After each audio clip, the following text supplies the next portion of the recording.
पुण्यात्माओं,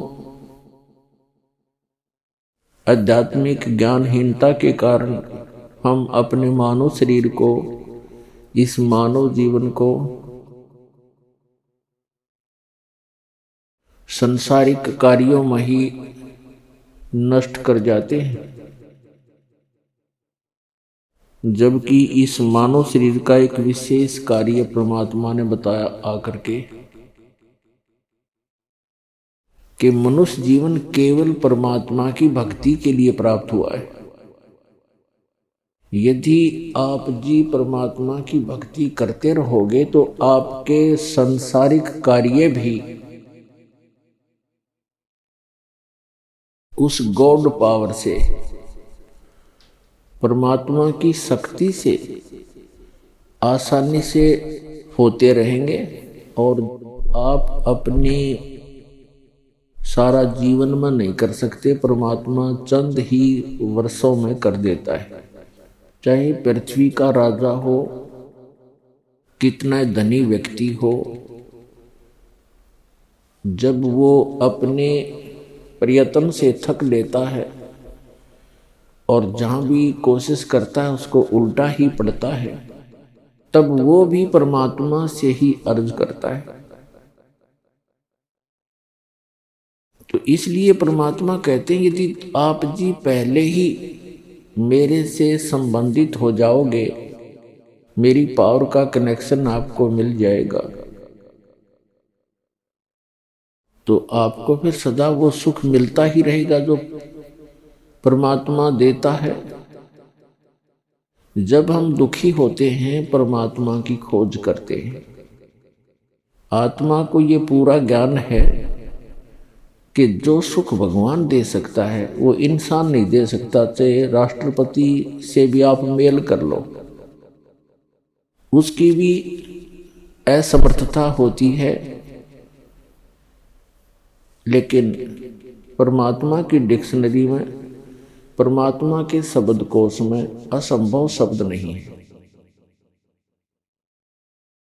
इसलिए उस परमेश्वर ने आके स्वयं ही यथार्थ ज्ञान बताया है, क्योंकि जब तक भगवान आकर स्वयं ज्ञान नहीं देते तब तक इस काल भगवान के द्वारा भ्रमित संत, साधु, फकीर, ब्राह्मण, मुल्ला, काजी, ये जो भी जिस धर्म का प्रवक्ता है, वो काल प्रेरणा से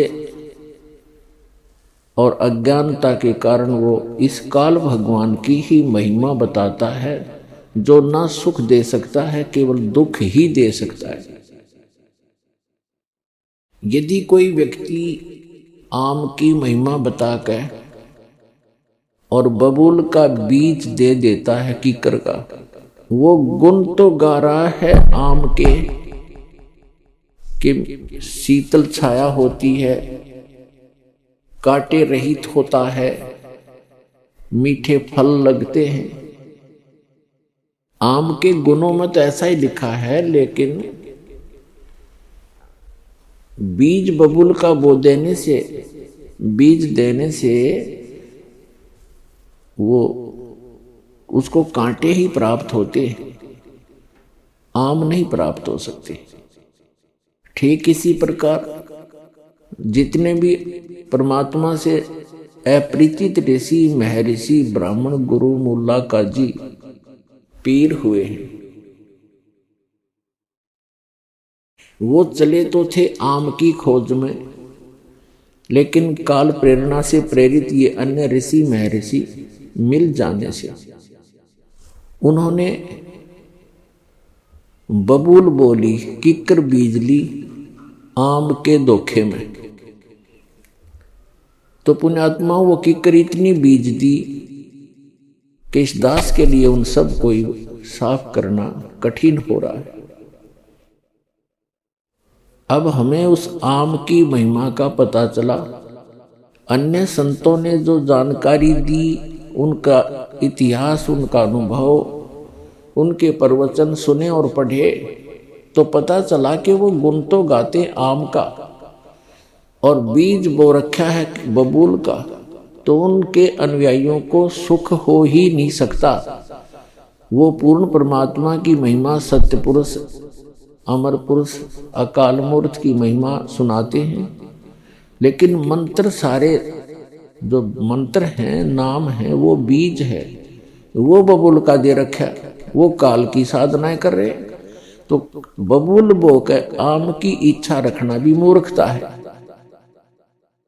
आम का बीज बो के और फिर उससे हम आस्था बनाएं कि इसके आम लगेंगे, तो लगेंगे ही लगेंगे।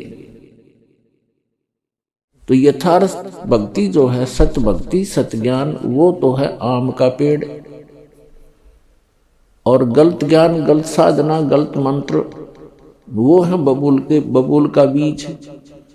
तो दास ने विश्व के सभी ग्रंथों को जाना, समझा और विश्व के सभी वर्तमान के धर्मगुरु प्रवक्ताओं के इतिहास पढ़े, उनका अनुभव देखा।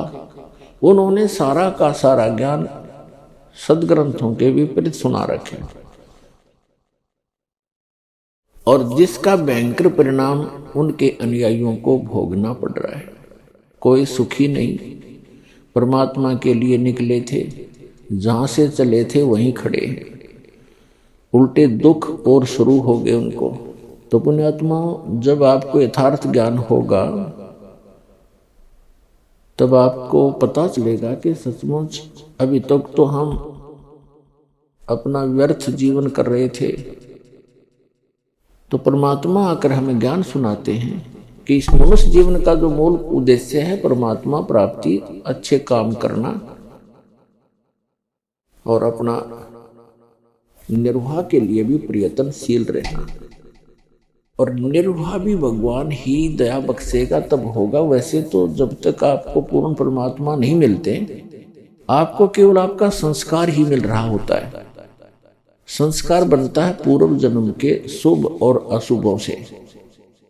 जिनके अशुभ अधिक हैं उनको दुख घने हैं, जिनके शुभ ज्यादा हैं किस्मत में तो उनको सुख मिल रहा है। और जिनके संस्कार में, जिनके प्रारब्ध के अंदर, किस्मत के अंदर सुख है, वो चाहे कोई साधना कर रहे हैं या ना कर रहे हैं और कितने पाप कर रहे हैं, तो वो सुखी ही नजर आते हैं हमारे को, क्योंकि उनके पूर्व जन्म की वो बैटरी चार्ज है जो उसने पहले जन्म जन्मांतर में कर रखी है। अर्थात शुभ कर्म संचित कर रखे हैं, संग्रह कर रखे, और वो उसके काम कर रहे हैं। अब चाहे वो भक्ति करे या ना करे, उसको वो तो मिलेगा ही मिलेगा। और जिस दिन वो पुण्य समाप्त हो जाएंगे, उसकी वह बैटरी डिस्चार्ज हो जाएगी, क्योंकि आगे चार्जर ठीक नहीं है। भविष्य की जो भक्ति है वो शास्त्र अनुकूल नहीं है, जिस कारण से फिर वो उस व्यक्ति पर आपदाएं आएंगी, आपत्ति पर आपत्ति पड़ेंगी, फिर बहुत देर हो चुकी होगी। और जिनके भाग्य में दुख हैं, अधिक हैं, तो वो कितनी कोई सी साधना कर रहा है तो उसको दुख ही प्राप्त हो रहे हैं। और उन दुखों के निवारण के लिए वो परमात्मा की खोज में निकलता है।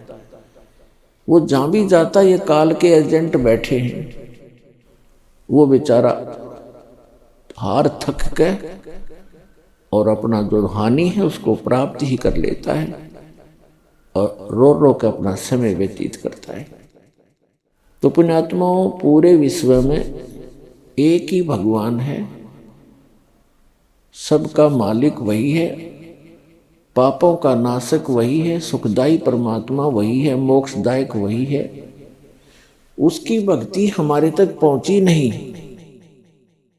और जब वो भक्ति उसकी मिलेगी तो दुख नहीं रहेंगे, वो सुख का सागर है। तो वो भक्ति इस दास के पास है, परमात्मा ने मेहर करी है इस दास के पास।